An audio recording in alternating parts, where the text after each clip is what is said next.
귀한 찬양 감사합니다. 요즘 젊은 세대를 보면서 기성세대가 참 많은 걱정을 합니다. 젊은이들이 포기하는 세 가지가 있다고 하는데요. 내 집 마련 포기, 결혼 포기, 그리고 출산을 포기한다고 합니다.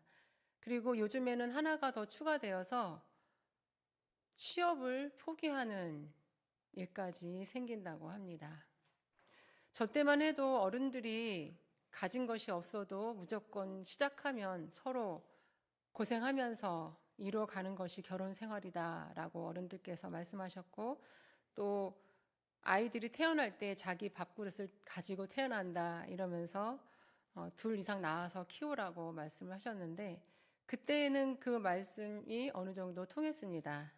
하지만 요즘 세대들에게는 그런 말이 전혀 통하지 않습니다.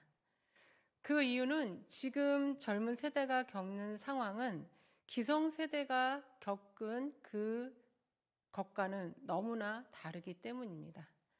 한 정신과 의사에 의하면 요즘 상당히 많은 젊은 세대가 우울과 공황, 강박, 그리고 자살 사고에 시달리는 슬픔이 있다고 하면서 그들이 정신적 스트레스를 받는 이유는 급변하는 사회 속에서 이전까지는 없었던, 그러니까 윗세대가 전혀 겪지 않았던, 경험해 보지 못했던 새로운 사회적 환경에 놓여 있어서 누구도 가지 않았던 길을 스스로 개척하며 살아야 하기 때문이라고 했습니다. 기존 세대가 전혀 겪지 않은 상황이기 때문에 조언이나 도움을 받을 수도 없고, 또 자신의 생각을 공감받기 어렵기 때문에 쉽게 털어놓지도 못합니다. 정보는 너무 많지만 어느 것이 가장 중요한 것인지 알려주는 사람도 없어서 그들은 자신이 가는 길에 대한 확신이 없어 늘 불안하고, 또 내가 선택한 길에 대해서 책임질 자신도 없기 때문에 결혼이나 출산을 포기한다고 말을 했습니다. 우리 기성세대가 보기에는 자기 확신이 뚜렷하고 또 주관이 뚜렷하고 독립적이고 개인주의처럼 보이지만 그들은 많이 혼란스러운 상황을 겪고 있고 또 외롭고 답답한 현실을 살아가고 있는 것입니다. 그래서 그들에게는 기성세대가 강요하고 또 자신의 경험을 토대로 이끌어 가려고 하는 것보다는 그들의 어려움을 이해하고 또 그들의 고민에 공감하며 격려하고 위로해 주어서 그들이 실패를 두려워하지 않고 선택하면서 자신의 길을 걸어갈 수 있도록 옆에서 도와주는 것이 필요하다는 것입니다. 오늘 예수님의 비유의 말씀에도 겉으로 보기에는 자기 확신에 차 있고 지극히 이기적으로 보이지만 많이 외롭고 힘든 상황에 있는 사람이 등장을 합니다. 그 사람은 바로 세리입니다. 세리는 로마 정부와 결탁하여서 백성을 세금이라는 이름으로 착취하며 자신의 이익을 챙기는 그러한 일을 직업으로 삼은 사람입니다. 그들은 세리라는 직업이 많은 사람에게 지탄을 받고 있는 것을 알면서도 선택했고, 또 계속해서 경멸받고 또 치욕을 받을 줄 알면서도 그 일을 하고 있었습니다. 그래서 그들은 사람들에게 자기 확신에 찬 정도가 아니라 고집쟁이처럼 보였고, 물질을 위해서는 뭐든지 할 수 있는 탐욕스러운 이기적인 그러한 사람으로 간주되었고, 사회적으로는 외면을 당하는 사람이었습니다. 그런데 오늘 세리의 기도에는 반전이 있었습니다. 먼저 세리가 기도하는 모습을 보시면 13절 말씀에서 멀리 서서 감히 눈을 들어 하늘을 쳐다보지도 못하면서 기도를 하고 있습니다. 멀리 서서 기도했다는 것은 보통 유대인들이 기도하는 성전 뜰에서 멀리 떨어진 곳, 아마도 이방인의 뜰에서 기도하고 있었던 것 같습니다. 그리고 사람들이 세리를 경멸하며 성전에 와 기도하는 것을 좋게 여기지 않았고, 또 세리와 함께 예배 드리는 것을 허용하지 않았기 때문에 눈치를 보며 이방인의 뜰에서 기도하고 있었던 것입니다. 그리고 세리는 하늘을 우러러 쳐다보지도 못했습니다. 유대인들은 기도할 때 하늘을 우러러 보면서 기도하는 습관이 있습니다. 그러나 이 세리는 차마 하늘을 볼 수도 없었습니다. 세리는 왜 유대인이면서 이방인의 뜰에서 또 하늘을 우러러 보지도 못하면서 기도를 했을까요? 그것은 자신이 사람들이 경멸하는 대상이며 하나님 앞에 죄인이라는 것을 자각하고 있었기 때문입니다.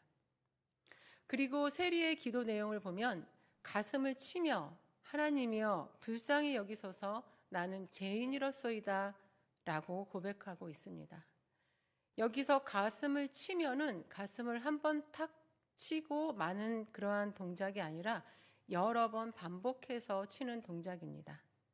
가슴을 치는 것은 마음을 치는 것입니다. 죄의 근원지로서의 마음을 치는 것은 깊은 회개와 또 애통하고 있는 그러한 모습입니다. 천주교에서는 미사 중에 회개 기도문을 회중이 함께 드리는데 내 탓이요 내 탓이요 내 큰 탓이로소이다 라고 하면서 함께 기도를 합니다. 그때에 동반되는 것은 가슴을 치는 동작입니다. 그렇게 가슴을 치면서 내 탓이요 내 탓이요 내 큰 탓이로소이다 하면서 가슴을 치면서 기도를 합니다. 가슴을 치는 행위는 후회할 때 나오는 행위입니다. 내가 왜 그랬을까? 다 내 잘못이야 하며 애통해하는 모습입니다. 세리는 지금 가슴을 치며 후회하고 슬퍼하면서 회개 기도를 드리고 있는 것입니다. 세리라는 직업을 가지면 돈을 잘 벌 수 있을 것 같았고 세리를 하면 먹고 사는 걱정은 없을 것이라 생각했는데 세리의 직업을 하면서 사는 그 삶은 행복하지 않았습니다. 여러분도 잘 아시겠지만 삭개오가 세리의 삶을 대표하고 있습니다. 아무도 세리에게 다가오지 않는 그 삶, 그리고 길을 지나갈 때마다 손가락질을 받고 자신의 얼굴을 마주칠 때마다 사람들은 수근수근 대니 얼마나 외롭고 힘들었을까요? 그리고 내가 왜 이런 직업을 선택했을까 후회도 많이 했을 것입니다. 그래서 이제 더 이상 그렇게 살고 싶지 않아서 모든 것을 청산하고 싶어서 하나님 앞에 나와 가슴을 치며 회개 기도를 드리고 있는 것입니다. 또한 그는 자신이 죄인이라고 고백을 하고 있습니다. 자신의 죄를 인정하고 모든 것을 청산하려는 의지는 쉬운 일이 아닙니다. 유대인의 율법에는 출애굽기 22장에 기록된 것처럼 소 한 마리를 훔치면 5마리로 갚아야 하고 양 한 마리를 훔치면 4마리로 갚아야 하는 자신이 배상해야 되는 책임이 엄청 크기 때문입니다. 그래서 예수님을 만난 삭개오도 자신이 속여 빼앗은 것은 4배로 갚겠다고 말을 했었습니다. 그동안 지탄받고 경멸을 받으면서 모은 재산을 다 내놓아야 할 수도 있는데 그럼에도 불구하고 이 세리는 하나님 앞에 자신의 죄를 인정하고 용서를 구하며 그동안의 모든 삶을 청산하고 싶어하는 강한 의지를 가지고 가슴을 치면서 하나님 앞에 간절히 기도하고 있는 것입니다. 그러면서 하나님께 자신을 불쌍히 여겨달라고 하고 있습니다. 불쌍히 여기소서를 헬라어 원어로 보면 진정하옵소서, 분노하지 마옵소서라는 의미를 담고 있습니다. 이 말 속에는 하나님께 용서를 비는 동시에 자신은 하나님이 보시고 분노하실 정도로 죄를 지은 사람, 벌받아 마땅한 사람이라는 것을 나타내고 있는 것입니다. 겉으로 보기에는 뻔뻔스럽고 또 탐욕스러워 보이는 세리가 이렇게 자신의 죄를 인정하며 모든 것을 청산하고 새롭게 살기를 소망하며 하나님의 긍휼을 바라는 기도를 하고 있는 것입니다. 세리에게 가장 필요한 것은 오직 하나님의 용서와 긍휼이었던 것입니다. 같은 시간에 성전을 찾은 또 한 사람이 있었습니다. 그는 바리새인입니다. 11절을 보니 바리새인은 따로 서서 기도하였다고 말씀합니다. 서서 기도하는 모습은 전형적인 유대인들의 기도하는 모습입니다. 유대인들은 꼭 성전이 아니어도 어느 곳에 있든 길을 가다가도 우리나라 시간으로 9시, 오전 9시, 12시, 오후 3시 이렇게 3번, 하루에 이 3번 이상으로 하나님 앞에 서서 기도하는 관습이 있었습니다. 이 관습은 습관처럼 지켜지고 있었고 또 특히 율법을 중시하는 바리새인들은 철저하게 지키고 있었습니다. 그리고 바리새인은 따로 기도했다고 하는데 여기서 따로는 헬라어로 프로스 헤아우톤인데 그 자신을 향하여, 그 자신을 위하여 또는 그 자신에게 유리하게라는 뜻입니다. 바리새인은 지금 하나님께 기도를 드리는 것이 아니라 자신을 위해서 기도하고 있는 것입니다. 그의 기도의 내용을 보면 그것이 더 확실하게 보입니다. 11절 말씀을 계속 보시면 하나님이여 나는 다른 사람들 곧 토색, 불의, 간음을 하는 자들과 같지 아니하고 이 세리와도 같지 아니함을 감사하나이다 라고 기도하고 있습니다. 언뜻 보면 하나님께 감사의 기도를 드리는 것 같지만 사실 이 기도는 자신은 토색, 즉 남을 속여 빼앗은 적이 없고 불의를 저지르거나 간음을 한 적이 없으며 세리와 같지도 않은 깨끗한 사람이라는 것을 드러내고 있는 것입니다. 어떻게 보면 지금 감히 성전에 와서 기도하고 있는 세리가 들으라는 듯 큰 소리로 기도하고 있는 것일지도 모릅니다. 12절의 바리새인의 기도를 계속 보시면 나는 일해에 2번 금식하고 또 소득의 11조를 드리나이다 라고 기도하고 있습니다. 바리새인이 이러한 기도를 드리는 의도는 무엇일까요? 일주일에 2번 금식한다는 것은 자신이 철저하게 경건 생활을 하고 있다는 것을 드러내고 있는 것입니다. 그리고 11조를 드리는 것에 대한 언급은 자신이 11조를 잘하고 있는 것을 말하면서 자신의 의를 드러내고 있는 것입니다. 카리스 주석에서는 바리새인은 철저하게 하나님께 드리는 11조를 드리는 자신에게 하나님께서 보답해 주기를 요구하는 의도가 담겨 있다라고 해석을 했습니다. 바리새인들은 11조를 할 때에도 모든 소득, 즉 곡식이나 또 야채, 그리는 물론이고 심지어 잎사귀 하나, 줄기 하나에까지 적용하여서 아주 정확한 11조를 드리라고 규정하였고 또 그 규정한 것을 철저하게 지키고 있었습니다. 그러면서 그들은 자신의 공로에 따라 하나님이 역사하신다고 생각했습니다. 하나님께 기도하는 시간에 자신의 의를 드러내는 것은 바로 자신의 공로를 보시고 하나님께서 보답해 주시기를 요구하는 것이기도 합니다. 이러한 기도는 지금의 우리가 들을 때는 바리새인 사람들이 어떠한 사람인지 그리고 예수님이 그들을 어떻게 여기셨는지를 너무 잘 알고 있기 때문에 바리새인이라면 충분히 이러한 기도를 드릴 수 있다라고 생각하겠지만 당시 유대 백성들에게는 너무나 반전이 되는 기도였습니다. 당시 바리새인들은 일반 사람들이 엄두도 내지 못하는 그러한 율법 준수를 모범적으로 잘 하고 있었고 또 율법에 대한 지식도 높아서 유대 백성들에게 칭찬과 존경을 받고 있는 사람들이었습니다. 바리새이주의가 처음 시작된 것도 이방 문화의 침해로 변질되어 가는 유대교를 바로 세우기 위해 율법을 철저히 지키며 경건성을 유지하여 구별된 삶을 살기 위한 것이었습니다. 그렇게 바리새주의의 율법 준수와 경건성을 통해서 유대교의 전통을 잘 지켜올 수 있었던 것입니다.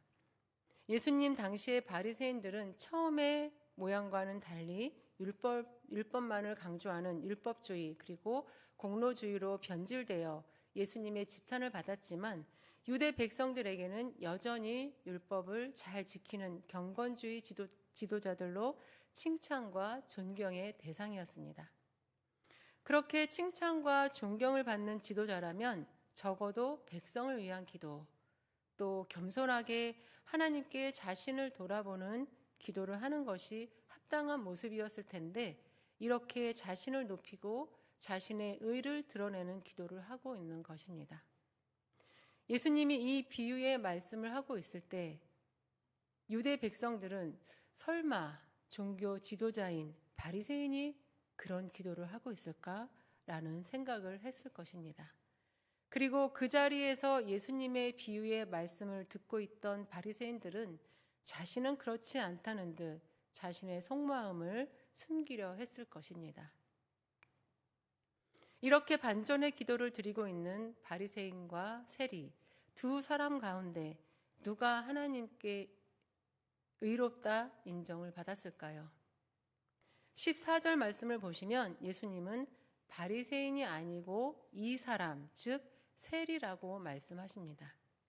그냥 이 사람이다라고 말씀하시면 되는데 바리새인이 아닌 이 사람이다라고 말씀하신 이유는 모두가 율법을 잘 지키고 있는 바리새인이라고 예상하고 있었기 때문입니다. 예수님은 그렇게 세리를 의롭다 하시고 계속해서 말씀을 이어가셨습니다. 무릇 자기를 높이는 자는 낮아지고 자기를 낮추는 자는 높아지리라. 예수님이 말씀하시는 자기를 높이는 자는 바리새인입니다. 바리새인의 기도는 자기 확신에 차 자기를 높이며 자기의 의를 드러내는 기도였습니다. 사실 모세오경에 기록된 613가지의 율법과 또 그것을 더 세분화해서 수많은 규례를 다 지키며 산다는 것은 너무나 어려운 일이고 또 매일의 삶이 전혀 자유롭지 못했을 것입니다. 그런데 아무리 힘들어도 철저하게 지키기 위해 애쓰며 하루하루를 살아가고 있는 자신을 생각할 때 스스로 너무 대견하게 여겨졌을 것입니다. 우리 주변에도 내가 힘들게 무엇인가를 해낸 사람들은 자기 확신이 강합니다. 그 힘든 것을 해낸 자신을 스스로 대견하게 여기고 또 내 자신이 맞다라고 생각을 합니다. 바리새인들도 힘들어도 매일매일 율법을 철저히 지키려고 애쓰는 자신이 대견하고 또 잘하고 있고 우리 바리새인들이 맞다고 확신하며 살고 있었습니다. 이렇게 확신이 강한 사람은 스스로를 높이고 자신들의 의를 자랑합니다. 그리고 자신처럼 살지 않는 사람들을 지탄하고 경멸하고 다른 사람의 말을 들으려고 하지 않습니다. 그래서 길이요 진리요 생명이신 예수님이 말씀을 전하고 선포할 때도 그들은 예수님의 말씀을 들으려 하지 않았고, 또 예수님께서 사람을 사랑해서 고치시고 또 살리시는 일을 보면서도 오히려 예수님을 정죄할 거리들을 찾고 있었습니다. 이렇게 자기 확신이 강하고 자신이 의롭다 여기는 사람은 예수님과 아무 상관이 없는 사람입니다. 예수님은 죄인을 부르러 오신 것이지 의인을 부르러 오신 것이 아니기 때문입니다. 자기 확신에 차서 자기 의를 자랑하는 사람은 오히려 하나님 앞에 죄인이라 정죄함을 받고 지극히 낮아지게 되는 것입니다. 예수님께서 말씀하신 자기를 낮추는 사람은 세리입니다. 오늘 기도로 봐서 세리는 겸손하고 자기 분수를 알고 잘난 척하지 않는 사람이어서 인정을 받은 것처럼 보일 수도 있습니다. 그러나 세리는 세리라는 직업을 통해서 죄를 범한 형편없는 사람입니다. 일본의 앞잡이가 되어 같은 민족을 죽이고 토색했던 것처럼 로마의 앞잡이가 되어서 같은 민족, 그것도 가난한 백성들에게까지 잔인하게 세금을 착취하며 자신의 칠속을 차렸던 죄인이었습니다. 그런 세리가 예수님께 의롭다 인정을 받은 것은 그 모든 죄를 깨닫고 자신이 빼앗은 것을 율법대로 배상하고 지금까지의 생활을 청산하고 싶어하며 진심으로 회개하고 벌받을 것을 각오하며 하나님의 긍휼을 바라보고 있었던 것입니다. 자신의 죄인됨을 고백하고 하나님께 용서를 구하며 온전히 하나님의 자비를 바라는 믿음은 하나님께 의인이라 인정받고 하나님으로부터 높임을 받게 되는 것입니다. 하나님 앞에 의인은 없습니다. 이 땅에 의인이 있다면 하나님은 그 의인을 통하여서 우리를 구원하셨을 것입니다. 우리 모두가 죄인이기 때문에 하나님은 죄가 없으신 예수님을 이 땅에 보내신 것입니다. 오늘 우리는 예수님의 바리새인과 세리 비유의 말씀을 함께 나누었습니다. 이 말씀을 통해 다른 사람이 아닌 내 자신을 돌아보기 원합니다. 말씀을 들으면서 떠오르는 누군가가 있다면 다 지워버리시고 내 자신을 돌아보시기를 바랍니다. 우리는 바리새인처럼 그렇게 나를 드러내며 기도하지는 않습니다. 그러나 그렇게 될 수 있다는 생각을 하며 늘 조심해야 합니다. 내가 바리새인처럼 지금 잘하고 있다고 여겨지신다면 그것이 나를 교만하게 만들고 있지는 않은지, 나의 공로를 드러내고 있지는 않은지 돌아보시고 다른 사람의 형편과 상황을 생각하지 않고 보이는 것만 보고 들리는 것만 들으면서 정죄하고 있지는 않은지 돌아보아야 합니다. 그리고 우리는 하나님 앞에 기도할 때 세리와 같이 진실한 회개의 기도를 드려야 합니다.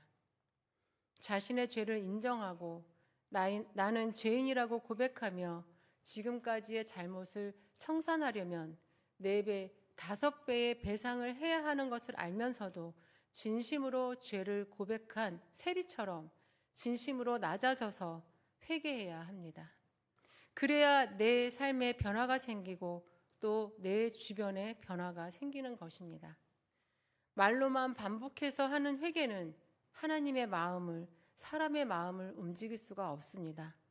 하나님 앞에 진심으로 낮아져서 회개할 때 하나님은 우리를 용서하시고 긍휼히 여기시며 우리를 다시 높여주시는 것입니다. 예수님의 고난을 묵상하는 사순절 첫 번째 주간을 보내고 있습니다. 예수님은 무엇 때문에 고난을 당하셨나요? 누구 때문에 자기 목숨을 버리셨나요? 다른 사람이 아닌 내 죄 때문입니다. 내가 지금 지탄하고 경멸하고 있는 그 사람 때문이 아니고 나 때문에 오셨고 나 때문에 고통을 당하신 것입니다. 사순절 기간 나 때문에 오신 예수님께 감사하시면서 겸손히 하나님 앞에 낮아져서 나를 돌아보시고 내가 지탄하고 경멸하는 그 사람이 하나님의 긍휼의 대상이고 내가 위로해야 할 대상임을 기억하시고 용기 내어 다가가 하나님이 기뻐하시는 사랑과 섬김을 실천할 수 있는 저와 여러분이 되시기를 간절히 바랍니다. 이 시간 함께 말씀을 생각하시면서 기도하시겠습니다. 기도하실 때에 하나님, 내가 하나님을 믿는다고 하면서도 때로는 나의 공로를 의지하고 드러내는 교만한 모습이 있을 때가 있습니다. 주님 용서하여 주시옵고 세리와 같은 진실한 기도를 통해 다시 한번 하나님이 기뻐하시는 믿음의 길을 갈 수 있게 하옵소서 기도하시고 또 수유동교회가 사순절 기간에 주님의 고난을 함께 묵상하며 더욱 겸손하게 하나님이 기뻐하시는 뜻 안에서 합력하여 선을 이루는 교회가 되게 해달라고 기도하시고 또 새로운 담임 목사님을 위해 온 성도가 함께 기도하여 하나님께서 예비하신 신실한 목사님 오실 수 있도록 이 시간 함께 주여 한번 부르시고 기도 드리시겠습니다.